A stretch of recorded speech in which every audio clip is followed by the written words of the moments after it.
Ugh, it's the Apeman. To be honest, I don't know who the Apeman is, and I don't know who Hukto is, and I don't know who Ludwig is. But we got Flintstone. I know who he is, because I've cast him in some sloppy Saturday 1v1s.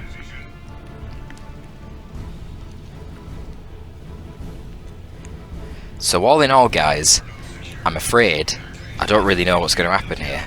And I've got to forewarn you, we're playing a team game where we don't even know the players. Well, we're not playing a team game, we're watching a team game where we don't know the players. So prepare for some madness, and probably some not so good players. But let's see how it goes. So we're on Argus Desert Gate, the 2v2 version that the Elite mod added. Which actually is a really big map, because it's no smaller than the 3v3 version at all. But it's obviously only for 4 players, not 6. We're seeing a triple IST build coming out of Flintstone, so obviously the burst DPS that he's got available to him is really good right now. Killed a scout already, but he's just not got really any tanky boys, just the brother captain. Done quite well there actually to not bleed any models on his IST. I think Tech Marines killed 1.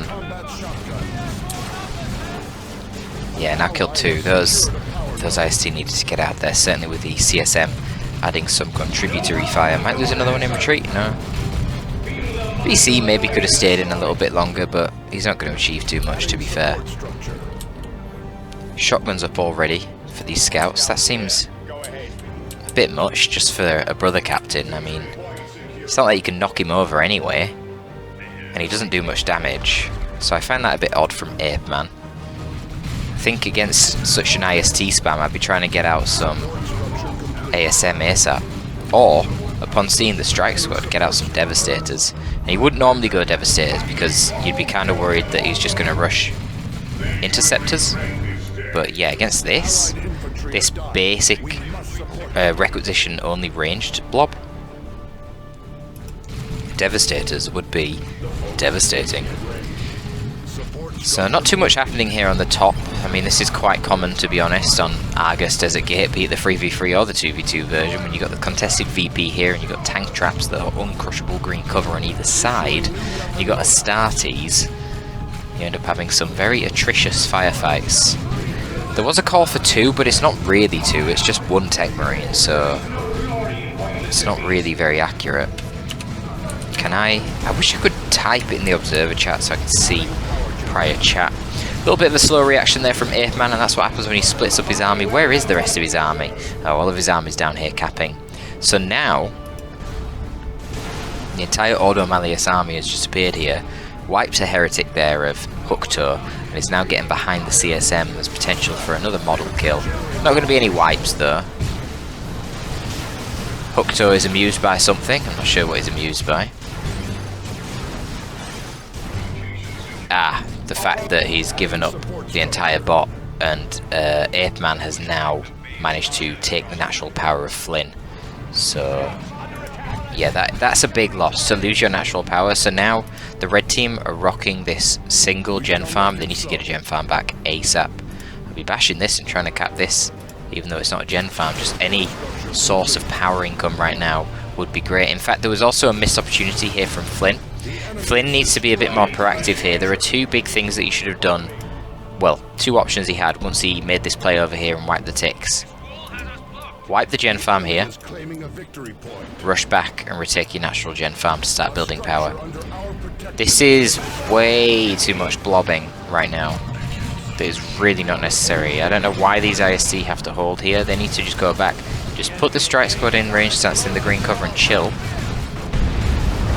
Cap your side of the map. It's super important to get that power game established. Now Ludwig is playing extremely passively. He's just camping up top.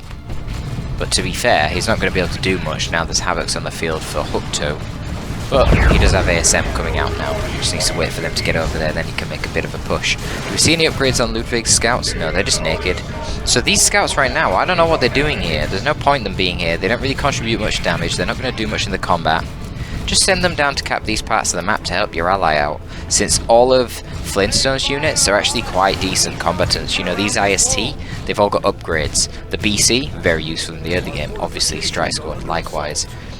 So Flintstone has an incentive to blob up more, though he is definitely blobbing up far too much. So sending his scouts, Ludwig, to go cap up Flintstone's part of the map, that'd be super valuable. Either way, we've got a big 2-layer push here from the red team.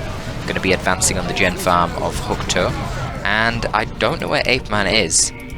Apeman is very split up. He's going to be sending... Yeah, he was thinking about sending ASM top, but he realizes it's not really going to achieve much because most of Hukto's forces are in the retreat anyway. So I think a bit of indecision now. He's got his units sort of positioned there waiting. He's going to see all these IST in the mid, and poor Tactical Marines caught completely out of cover there, getting shot by 18 Inquisitorial Stormtroopers. That will do a lot of damage to them, and likewise the Scouts. I mean, even more to the Scouts. They don't have that heavy infantry armor. So that is a quick rout of those couple of units from Apeman. I think Apeman made a big mistake there. He should be blobbing up more now. You see, this is a thing in team games. You've got to transition so much between splitting up units, capping the map, and then rotating into a big blob to push with your teammate. And we're definitely seeing the players kind of struggle with those rotations here. But this is definitively a failed push. The combined forces here of both the players in the blue team should be able to deal with Ludwig quite easily. The ASM waste their jump there, not realising that Havoc's behind, so then that routs them. They would have to go anyway with all this firepower hanging around. Attacks here are still in play, and they've got the garrison. I don't see much anti-garrison here for the blue team, so that's going to hurt them. Not really too much anti-garrison, but there's only some attacks in there, and they're actually quite low HP. The Havoc, if it just turns around while it's in cover, can just shoot at them and actually will eventually make them leave. Because of course the Havoc just does such high amounts of DPS. Oh, here we go, grenade. This could be a wipe attack squad. He's taking his time, man. Yeah, kind of lucky that Apeman didn't throw that grenade straight away on the doorway. I think that should have been a wipe, because they were so low that even if they stayed in the building, that could have killed them. IST appear again, going to assassinate some CSM. I mean, the burst damage from triple IST is certainly incredible. Look at this. Certainly when the targets are out of cover, but the problem of course is that these guys, they do bleed you quite a bit, and they're quite high on upkeep as well. Let's have a look at the pop situation for both of the teams here. So yeah, you see Flynn is majorly ahead on pop, but he's got a crazy build. Double strike squad, triple IST. No Aegis armor upgrade, which obviously the strike squad could fuel, so that would be a bit of a natural synergy. Interestingly, Aegis, a bit of talk about buffing it, giving it a little bit more energy economy, so it's 4 energy, 4 HP per energy rather than 3.5. So, you know, these sort of builds would be a lot stronger when that happens. I must admit, if you're in an instance where you've got a strike squad and you're playing BC, when you've got double strike squad, sorry, and you're playing BC, not going the Aegis armor feels kind of heretical. Because if you're not going to get it in that instance, when the bloody hell will you get it? Massive misplay here from Apeman. Is his units split up again? Yeah, he's watching his scouts up top, and he nearly had his ASM get wiped due to it. But not quite. Does manage to get out with one model, which is nice for him. Unfortunately, it's going to take him some time to do some reinforcing. Might want to consider a drop pod. I don't know how worth it that'd be. I can't remember how much the drop pod would be. I mean, that still is going to cost you 225 for the TAC and 2 ASM. Either way, he has a Dreadnought coming out. Ludwig's going for the P-Devs. He's already got the Razorback, so he should be fine for now. There are Bloodletters here, but that can't kill a Razorback. Of course, the Havoc could upgrade, but it takes time.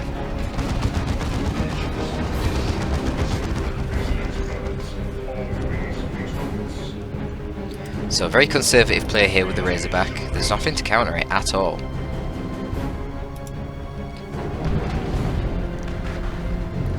I'm a little bit confused as to why Ludwig is not pushing here.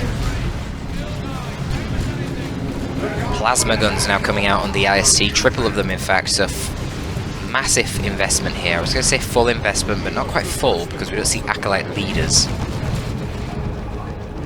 Which, probably not necessary. I mean, the Acolyte, great upgrade, but it does add more upkeep. So, it doesn't really add that much more damage to your squad, it just gives them damage resistance, for the most part. So if you're not trading with your IST, if you're mostly just using them as bursty skirmishes, or to shoot melee or things like that, then you don't really need the Acolyte.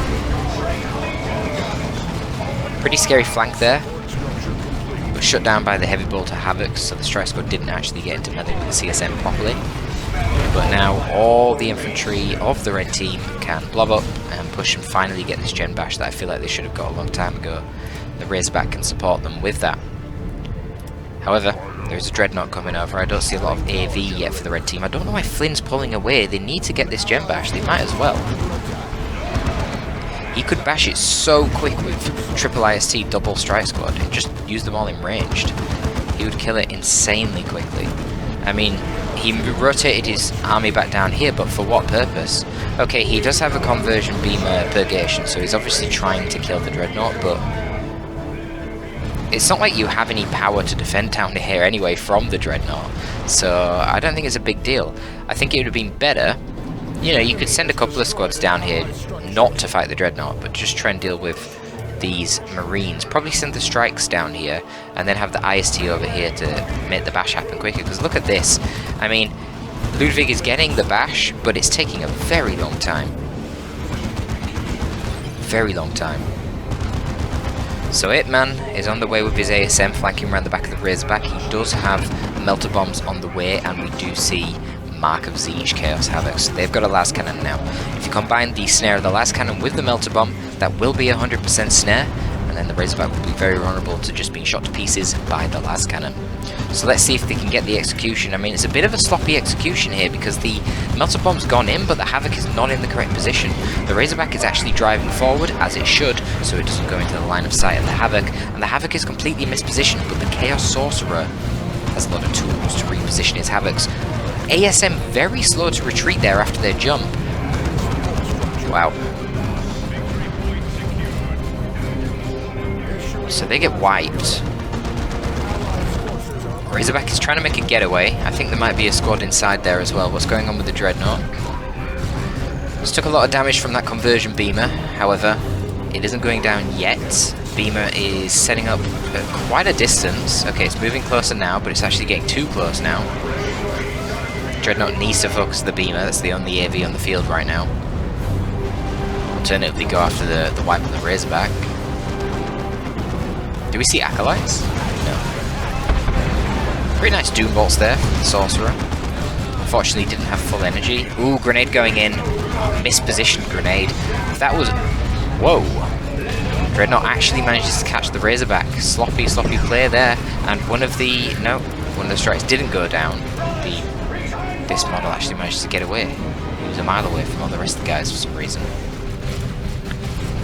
We've got some missile attacks now from Ludwig. That'll help a little bit against the Dreadnought. And that Plasma Gun Tech Marine putting in a lot of work, slaying an ASM model there. But this blob of forces here has forced off the double tax.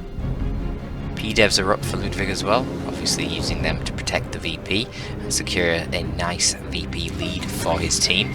Speaking of VPs, 413 VPs have the red team, decreasing very slowly to just 164 for the blue team. So an absolutely colossal VP lead for the red team.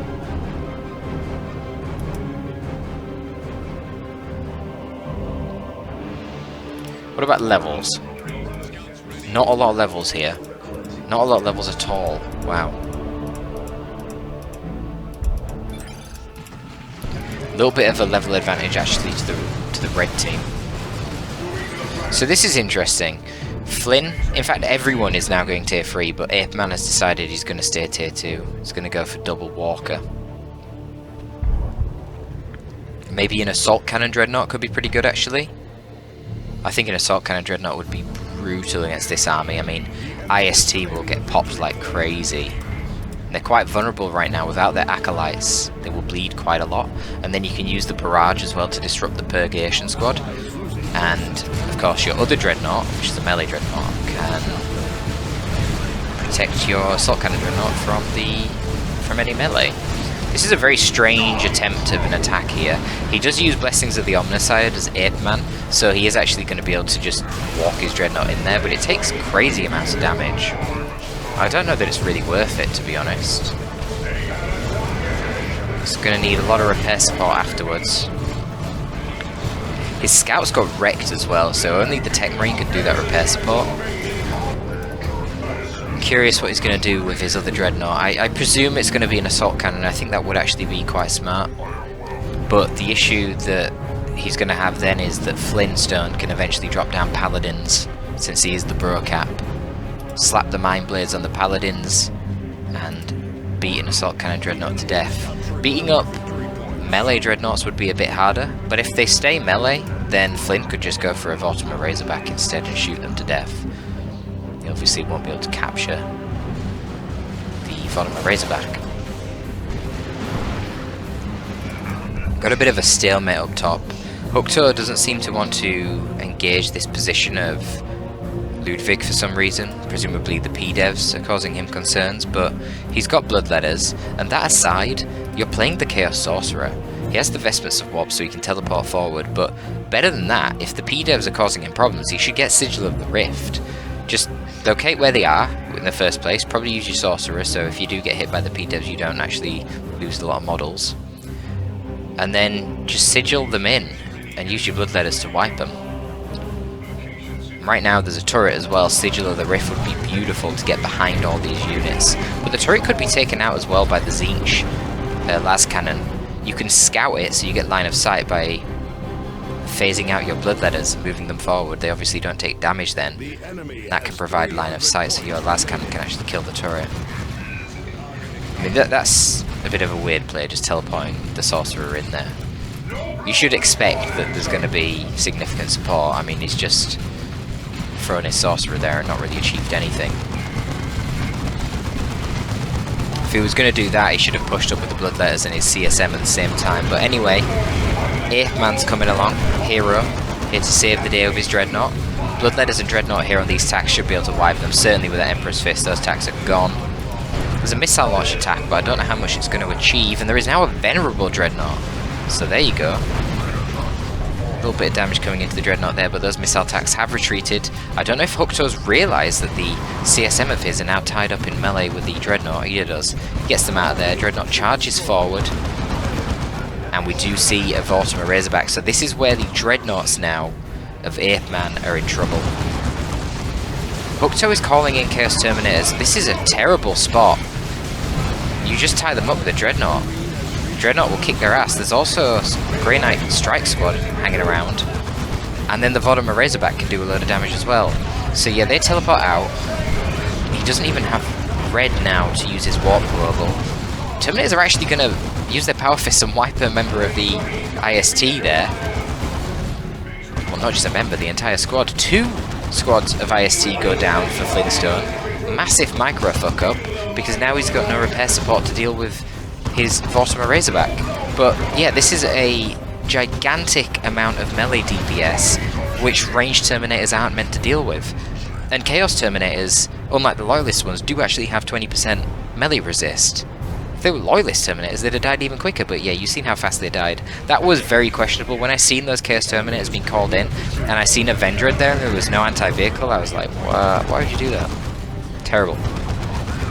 And now you see the problem. He's got these melee Dreadnoughts, but they can't keep up the speed of the Vortimer Razorback, and it can just hunt them relentlessly. So this is a problem. I don't really know what blue team can do here, to be honest. And it's going to be double Vortimer Razorback for Flintstone. I mean, that's quite a lot of commitment. Certainly a lot of firepower. And this is quite a big map, actually, so the Vortimer Razorback isn't even that bad of an idea. Normally I'd say that's a lot of commitment just to put onto one kind of squad. I mean, look at this. It is melting everything. Got to be careful with the turret here, because it could potentially get upgraded to a missile turret, which will kill this thing in 2 shots at its current HP.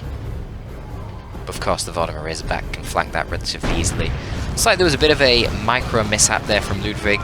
Forgot about his P-Devs. Looks like Bloodletter's probably got them. But he's got a Predator out now, so he's not too bothered. I feel like the red team are kind of going too heavy on tank style vehicles. Because the thing is, in this game, tanks aren't... They're not like other games where they're a frontline unit that you want to get a lot of and are good generalists. They're more fast attack, and when you reach a critical mass of anti-vehicle, tanks just become useless because as soon as they appear on the front line, they're just wiped instantly. So at that point, getting more tanks doesn't really help you very much. So you want to diversify your composition a bit more, but to be honest, blue team do not have a critical mass at all here.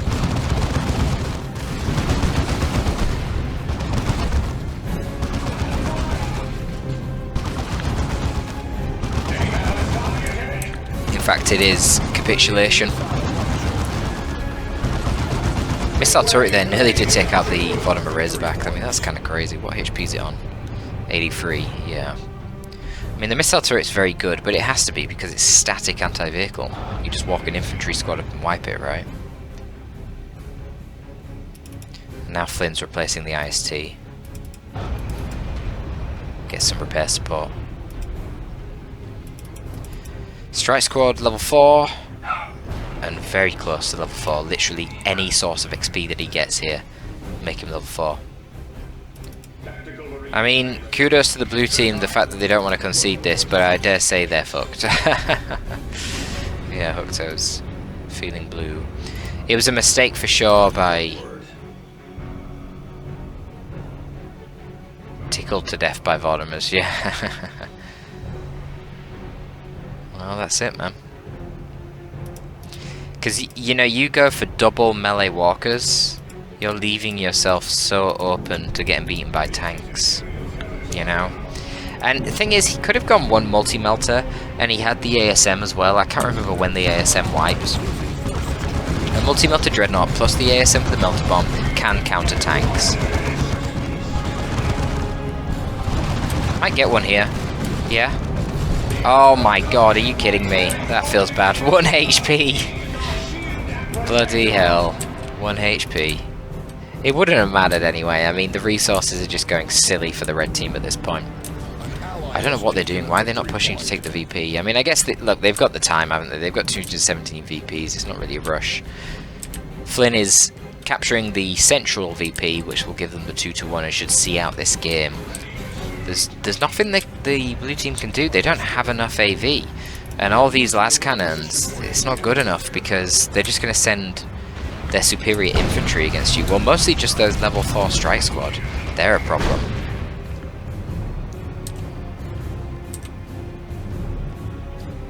Predator gibbing CSM models every time it appears in front of them is not really very helpful either.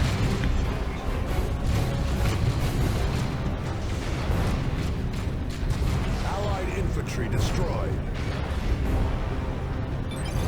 One of our generators is under attack. Indeed, it is GG. So, the decision to stay tier 2 and go double walkers doomed Apeman completely there. But there were a lot of weird sort of positioning things from both teams where I don't really feel like the teammates were helping one another that much. Another really bad play from Apeman was over here with the Razorback. He was a bit too ambitious with his melter bomb. Threw it way too early when Hukto's last cannon was not in the correct position at all. But Hukto could have still got the kill. I noted that his sorcerer was here and the Razorback took this route to travel. So all he had to do was move his sorcerer down to here and then use the warp global on the Havoc and it would go whoop and teleport facing the direction of travel. So it would face this way, remaining set up, and in 2 shots it would kill the Razorback. So that would have been a wiped Razorback. I don't know how much that Razorback surviving really helped. There were a lot of bullshit over here with turrets and P-Devs, and I think Hukto really would have benefited a lot from getting the Sigil of the Rift and just teleporting his entire army behind all this. Because his army, with fully upgraded Siege Marines, the Melee Sorcerer and Bloodletters, a lot of the time I was just seeing, well, missile attacks and a squad of scouts. You know, that's not going to be able to stand up to that if it just appears behind it at all. So that's a play. And then with the turret, he was sort of messing around, moving CSM forward, get them blown up by P-Devs. All you have to do to get line of sight with your las cannon, which outranges the turret, is phase your bloodletters out, walk them forward. Then it doesn't matter if they get hit by P-Devs. They're not going to take any damage. You can see the turret, kill it with a las cannon, and then get your bloodletters out of there. So a few little misplays there from the blue team, but as I say, there were a lot of things from either player to discern. A lot of weird sort of macro team game things, you know, when you have to decide, okay, now I need to blob my army, okay, now actually I need to split my army up, send these units there to deal with that, and these units there to cap. So hopefully that was a bit insightful. Flintstone did send this game in. I tried to not say that at the start so you guys wouldn't have any insight on who may have won.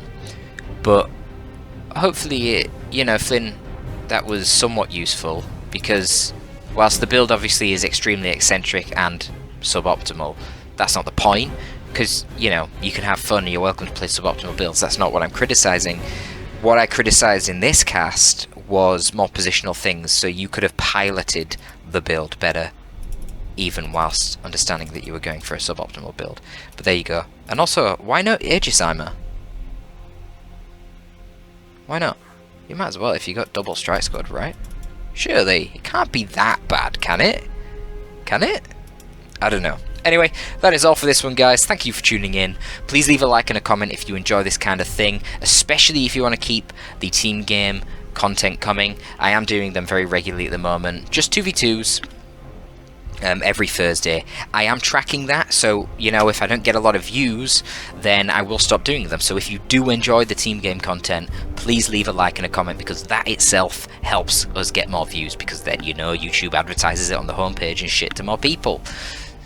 So yeah, and if you want more 1v1 high level content, then check out the Patreon. There's a huge backlog of casts on there. I think there's now 16 casts on there, which you get access to immediately when you pay for a month. So hey, look, if the money's too much for you and you can't afford to support the channel in that way long term, just pay $5, access it for a month, and binge that shit like Netflix. And there you go. Torpid out.